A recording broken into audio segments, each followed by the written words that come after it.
Hello guys! Welcome to my vlog, and today's video guys ay pag-uusapan naman po natin ang end of service at yung vacation pay po. Ako nga po pala si Jen, isang OFW dito sa bansang Kuwait. Base po guys sa aking experience, so ang nakukuha ko pa lang po ay ang vacation pay. Yung end of service po hindi ko pa nakukuha kasi ako naman po ay hindi po pa po for good. It depend po yun sa inyo kung uuwi kayo at hindi na kayo babalik.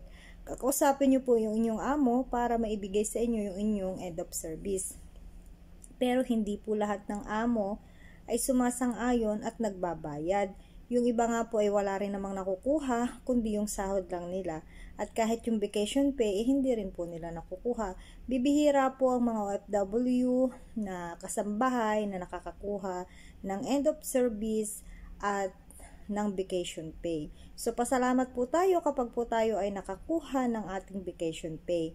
So, ako po bali dito ay 15 years nang nagwo-work. So, hindi ko pa po nakukuha yung 15 years end of service ko sapagkat ako naman po ay pabalik-balik.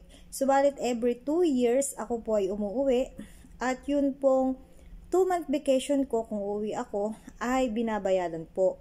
Kung 3-month vacation, babayaran din po niya yun. Depende po sa aking isang buwan na sahod. Let's say, ang sahod ko po is 120 KD. So, babayaran niya po yung yung 3 kong buwan ng 360 KD. Yun po naman ay pinadadala sa akin ng amo kapag po ako ay nasa Pilipinas na at hindi po binibigay bago ako umuwi. Ganyan po yung aming kasunduan. Then, kailangan babalik ako.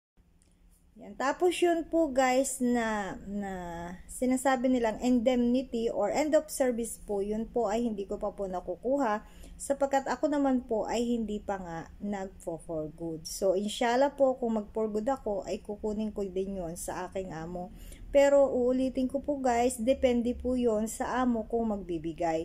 Kung hindi naman po, ay dadaan pa po yun sa abogado para po mapag-usapan at mabayaran.